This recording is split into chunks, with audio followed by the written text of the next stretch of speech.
Hello and welcome to Tai'Shar Wheel Time Podcast. I'm Sam. I'm Will. We're here to discuss the television program, maybe do a little mail baggage. As usual, anytime we do this sort of thing, could be spoilers. Entirely possible there will be spoilers. Will probably definitely be spoilers, in fact. So if you are at a point in the books where you would like to not be spoiled, check back in next week. We will continue Winter's Heart. Mhm. If you'd like to donate, we sure would appreciate it. But if not, hey, we're happy you're here. Awesome. So yeah, let's take her away, Will. All right. So the first thing we need to talk about, it's actually something that happened the day after we recorded our last show update. And so and Sam actually caught it before I did. He sent me a message. And it's a pretty big deal. In some ways, I mean, like, it's kind of the biggest casting news since the Two Rivers 5 were cast, and that is that Matt is being recast. Yep. I don't know, what was your initial reaction? Not good. For one thing, I like Barney. Right. And also, I don't know, anytime a central character like this is recast, it just doesn't seem like a good thing.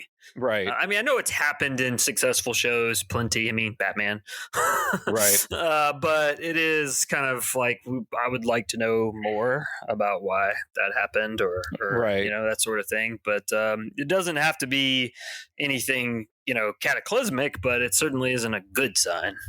Right. It's, at the very least, it makes you concerned for Barney. Like, exactly.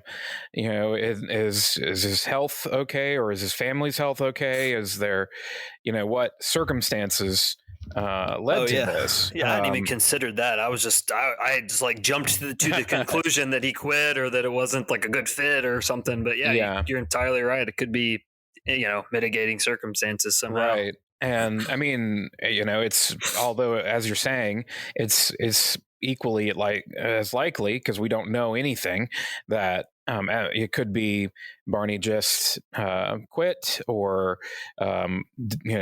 was somehow in breach of contract, or any number of things. None of them are really, there's no like good reason for this to have happened. Right. And so while I think, so he's being replaced by Donal Finn, or Donal, I'm not sure. Yeah. It's got a little accent over the O, so I'm thinking it's Donal, or Donal, or I don't know. Anyway, he and I mean, he looks the part. Totally. It's not going to be like an enormous departure. I did see somebody on Twitter comment like, "Hey, what if they just replaced him with another curly-headed brunette boy every season, every season, and never acknowledged it? Like it becomes the Defense Against the Dark Arts position, basically." There you go. Yeah. I was thinking Kenny from South Park. Oh, okay. Yeah, basically. I mean, at some point we'll probably hear about what the cause was, maybe years from now, but for the time being, we just gotta kind of say, well, we hope the best for Barney, and we hope the best for Mr. Finn here. And see, like there's already like promotional materials that have Finn in them, and don't know whatever his name is. Yeah, interesting.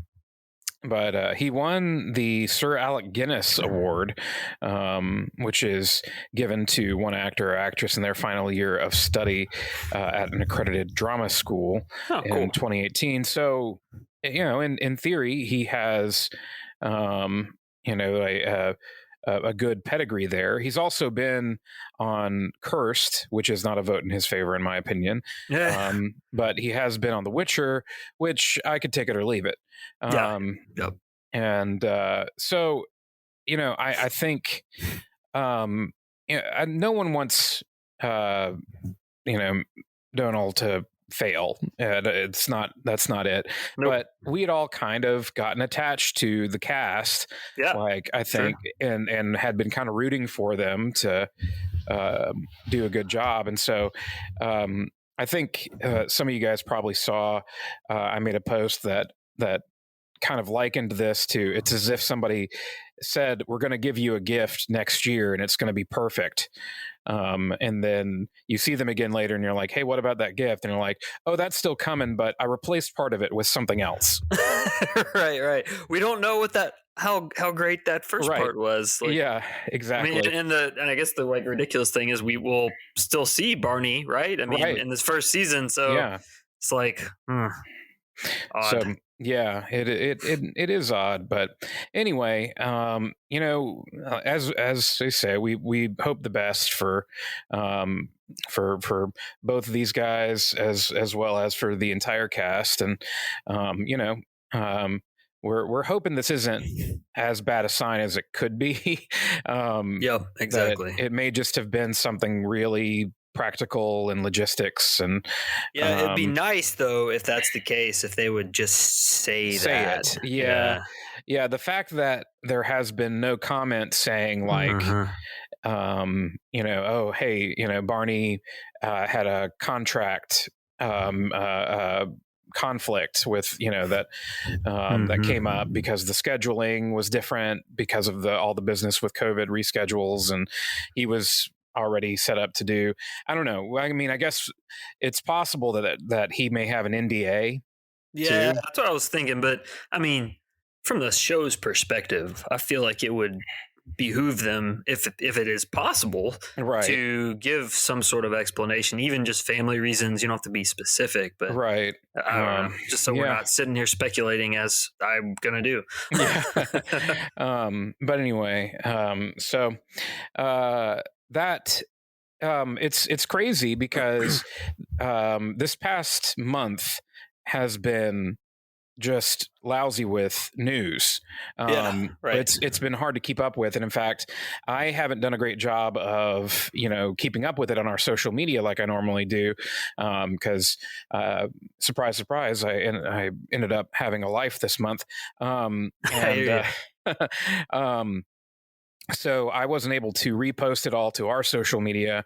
Um, really, guys, I just recommend you go over to the Wheel of Time Twitter account, and just on there, you should be able to see all of these things that we're going to talk about, and and more.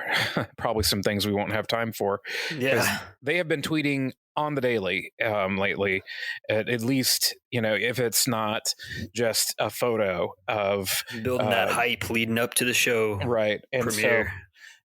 it's likely that there's going to be more leading up to the show that we're not going to get to cover because Yeah, exactly. It's going to be a busy time, and we're going right. to definitely want to cover the show. Right. So and all that to say, this is probably not definitely, but this may be our last show update show before the premiere. Yeah, it's probably safe to say. I mean, yeah, Um, unless there's something real crazy that drops, right. Yeah, we might do a quick Jackie Chan is going to right. star in season 2. Like, I want to talk about that. Yes, yeah.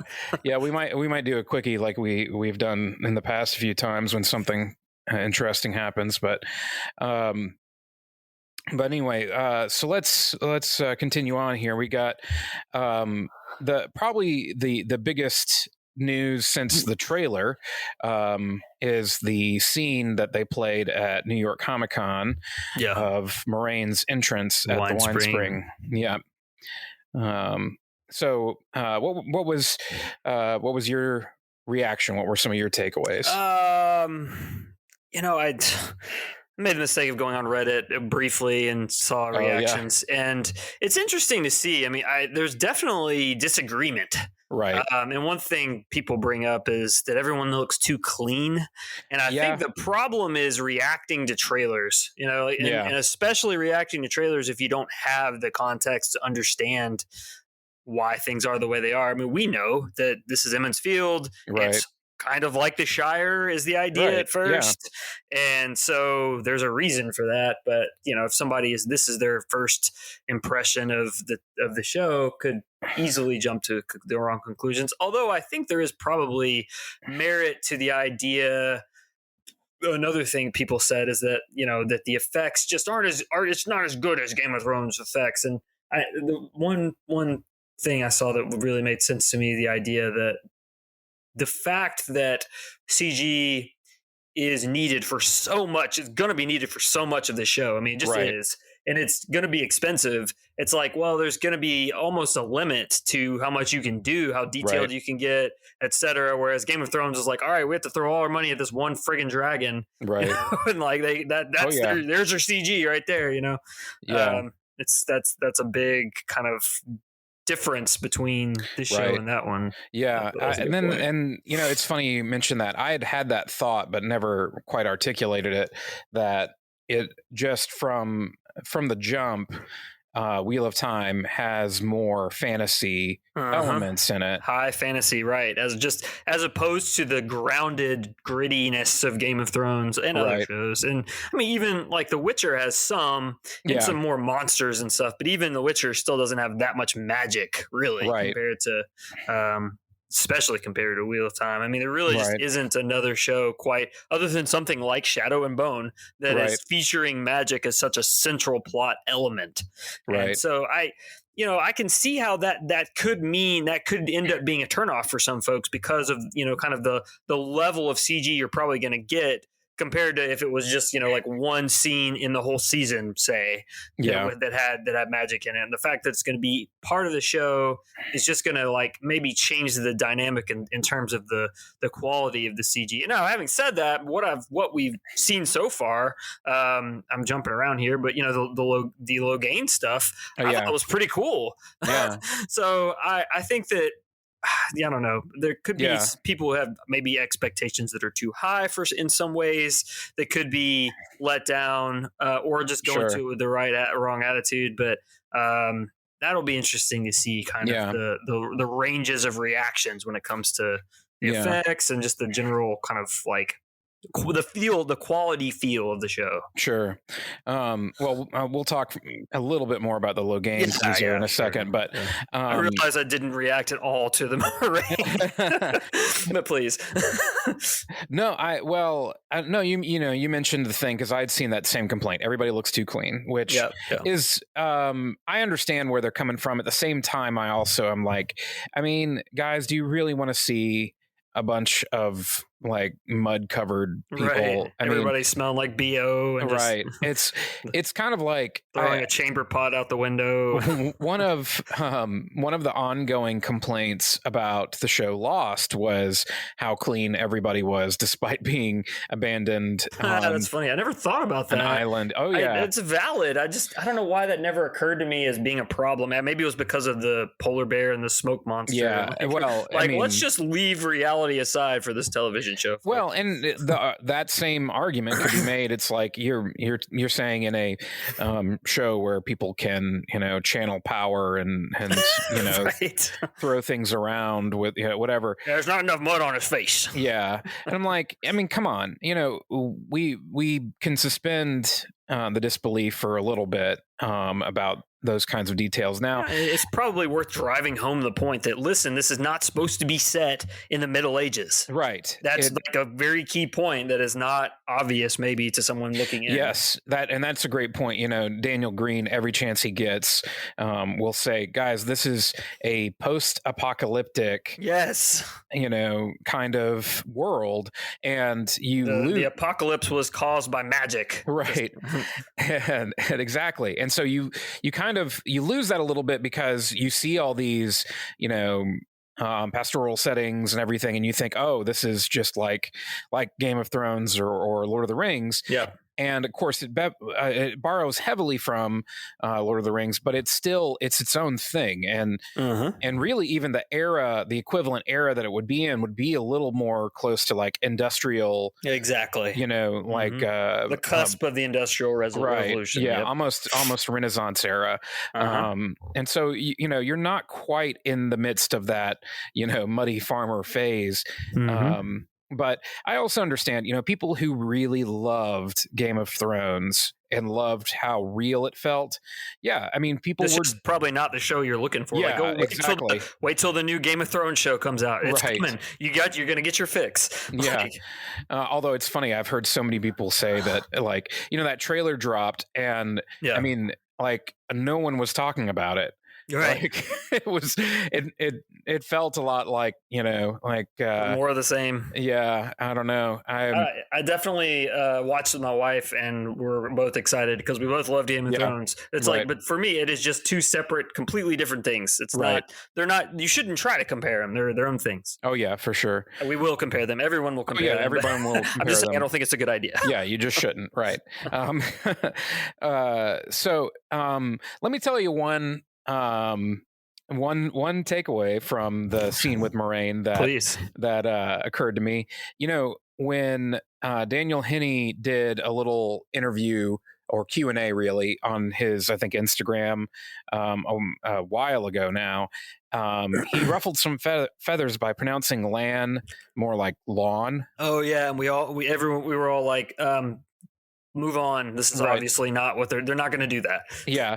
And so anyway, he introduces himself and pronounces it Lan very clearly. Someone's corrected him, like, dude, Right. get it right. Yeah. And so you just put a rest to that concern.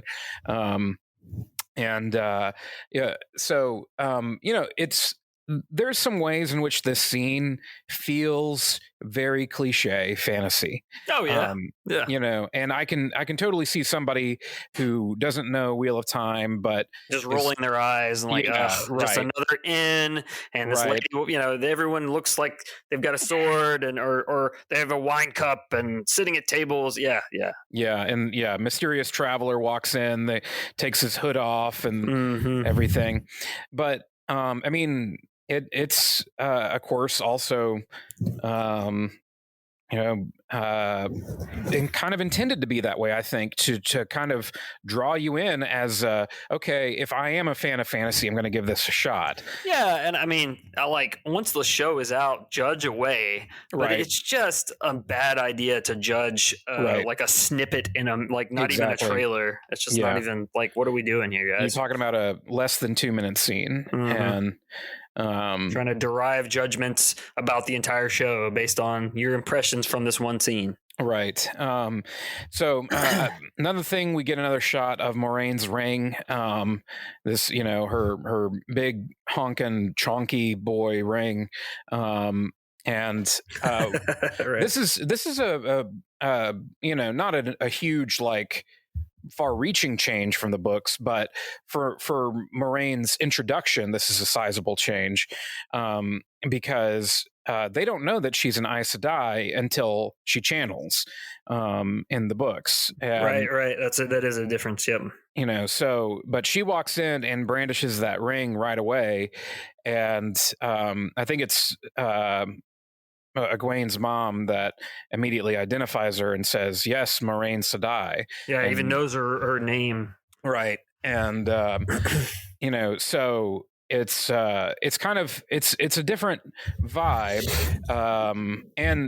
but it's still clear that this village is they're afraid of Aes Sedai, which Hmm. is the way it is in the books, that Yep. they just have, most of them have never seen one before, and in their mind they're kind of tricksters at best, and not really always honest. So you get that sense in how unsettled everybody is. I mean, overall, it's fun to see the scene. It's fun to see everybody, in their costumes, fully, Yeah, decked just an out. uninterrupted scene. Like, Right, maybe getting a little bit of a feel for the way the show will right. look and feel. But but not Yeah, too much. Don't jump to conclusions, everybody. yeah, don't go crazy. Um, Something else that came out of the New York Comic Con. They did a little panel. There wasn't a lot of new information in that panel, but one big bit of new info was about casting, and they followed that up with a tweet and just kind of summarized it. Sierra Coveney has been revealed to be our Elaine Tricon, so it is confirmed. Right. And then what characters do you think Natasha O'Keefe and Mira Sial are playing? And they wrote in the official account wrote, hint, Rafe said they were two of the most important characters. Sam, have you put any thought into this? Who you think those two others? I have not. Let's see. Natasha O'Keefe. I can tell you right away. Okay. I haven't looked at them. I'm fairly certain. Okay. I've been certain before and been wrong. But with the two of the most important characters and with them being introduced in season 2, I think Natasha O'Keefe is going to be Lanfear. Yes. Yeah. I was going to say that, or she's going to be Trinity in the new Matrix. Yeah.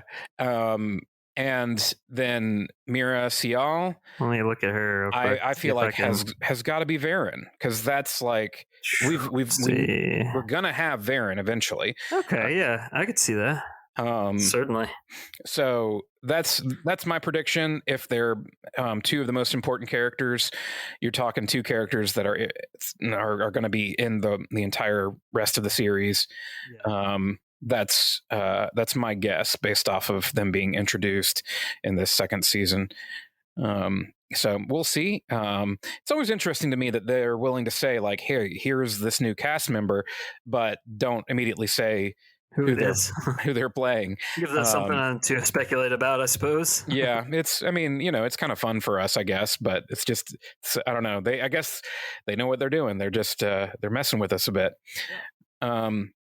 Also on Twitter of Time, the official Wheel of Time Twitter account, played a game with some content creators. We were not involved in that. I guess we were not deemed lucky enough to have a large enough following or whatever. Right. Maybe it's just I haven't been as active on social media in the last few months, but they direct messaged several content creators a puzzle piece that then they all had to come together to assemble, and eventually everybody managed to get it together, and it revealed a new poster. That's a picture of Lan and Moraine. And really the coolest thing about it is Moraine is holding what looks to be like a dead Trolloc by the head down in the bottom corner. Not like any big new reveal in that, I don't think, unless I'm missing something. Just Moraine's a big game hunter, right? But it's a pretty awesome new poster. Also, before we get into the other teasers, I want to mention that they did have a post for Robert Jordan's birthday, which was last week, and they had several of the cast members saying, happy birthday to Robert Jordan. They showed Harriet McDougal addressing the cast and crew on his birthday last year. Notably, Barney Harris was not included in the cast that otherwise had all the other Two Rivers 5. Actually, no, I don't think Marcus was in there. So it may have just been Rand and Nynaeve and Egwene. Anyway, that was just nice to see. But the little piece shows Harriet talking about how she's lived these books, and it's meaningful to see them come alive. And you think it's got to be really special for her, and probably emotional, to as the person who edited these books and sat with them for so long and feels, I'm sure, an enormous amount of ownership, and then the fact that it's her late husband's work and everything. just from her perspective, I know there's probably something just really deeply emotional about seeing all of these things come to life. Um, so anyway, that was sweet to see. All right, let's talk about those two little teasers that we got, the Logain and the Shadow Spawn teasers. You were talking about the CG, particularly in the Logain one. Yeah, Um, I enjoyed it. I thought it was pretty cool. Well, they're both pretty short, but right, some cool moments there. right. Logain seems pretty BA. Yep. We'll keep our PG rating. Yeah, I mean, I'm just excited about what it looks like they're doing with Logain. You know, we speculated pretty early on that they're going to kind of make him the big bad in season one, as almost a um, red herring. And I think that'll make his arc just even more interesting and fun, Right. really. When he becomes who he becomes. Yep, and and I think it sounds like from the way Rafe has described Alvaro Morte's acting and everything, I think they're going to really show him as this tragic character. You know, this guy who didn't have anything else to do with his life but to declare himself the dragon because he was this powerful channeler that was destined to go insane. And so it's like the best he could hope for was say, I'm the dragon, and and kind of chase after that. And then, presumably when whether it's the end of this season or I assume it won't happen off screen. I assume we'll get to see him Yeah. getting Gentle. gentled. Yeah. And I suspect that's going to be an emotional moment for the character. So we're going to really get this feeling of a broken man who, and so when we see presumably a few seasons down the road, Nynaeve discover how to heal it. I think that's going to be a really pretty epic, yeah, powerful moment. And so, yeah, seeing this just drives home how excited I am about that. And yeah, there's going to be things cut because they're adding this, and I'm going to be frustrated by that. But I can still like this. Yeah, I agree. Yeah, to be fair, it seems like a good chunk of these scenes are not in the book because, of course, they're not. Because these are all things that happened off camera Right. that we are fleshing out in the show to make him more of a foil for Rand, as we've discussed. Right. I love the Wheel of Time's like Twitter, the tweet of this. There's more to Logain Ablar than meets the eye. And just one Autobots roll out. Yeah, like you're mentioning, like the CG of him channeling and everything. I don't know if the kind of the black smoke kind of stuff we see swirl around, if that is actually a visual representation of the taint.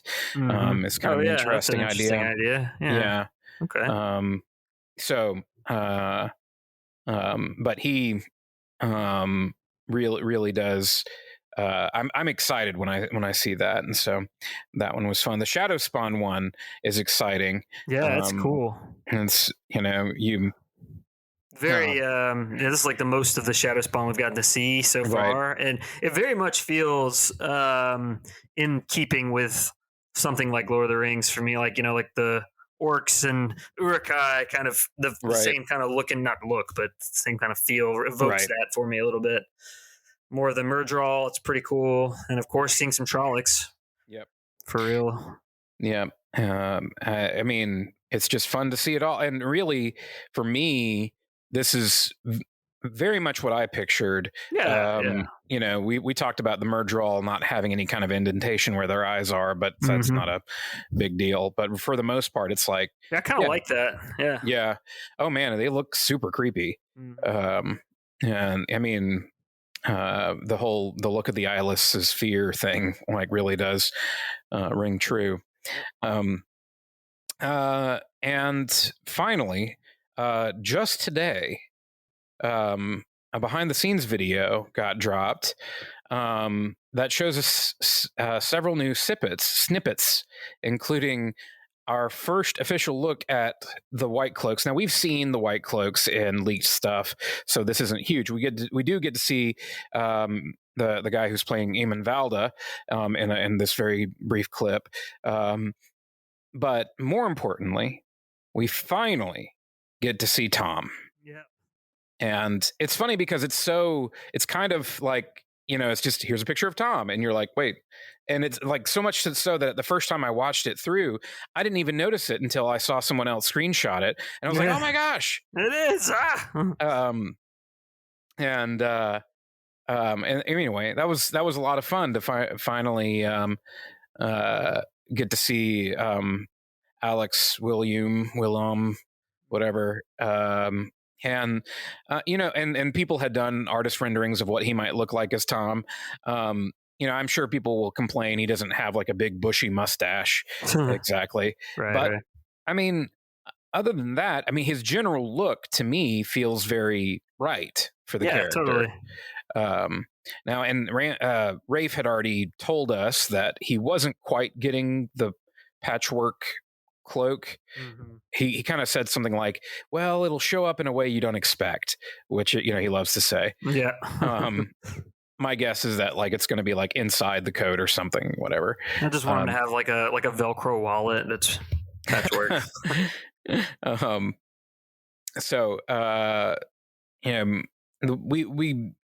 It's fun to see that to me. You get a lot of behind the scenes kind of quick snippets, quick pictures of them shooting things, and to hear Rosamund Pike talk about just how excited she is to be a part of it and how it's this big epic fantasy.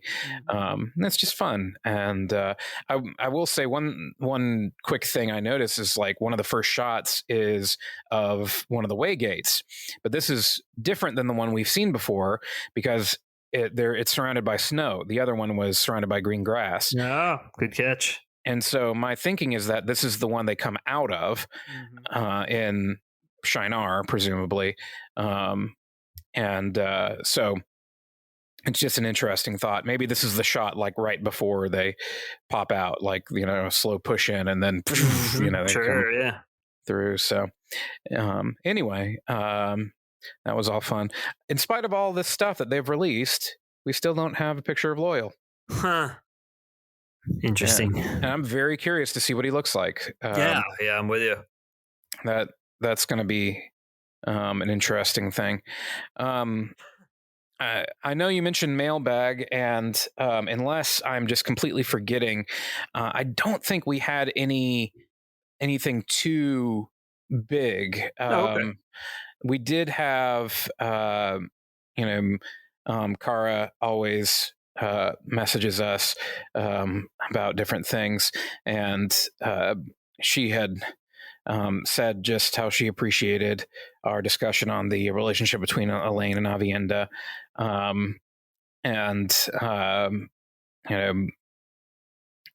She also, mentioned that she, how helpful the companion book has been through the years and keeping straight with all who is what and everything. I'm sure that would be. But yeah, we didn't really have anybody, I don't think. And if I'm missing you guys, and if you're like, hey, I sent you something, then just send us another email or send comment us something again. more memorable. Yeah, basically. No, I mean, you can correct me, comment on something, and we'll follow up with you. So anyway, that's all I had for this episode. Very good. Well, until next time, Tai'Shar Manethrin.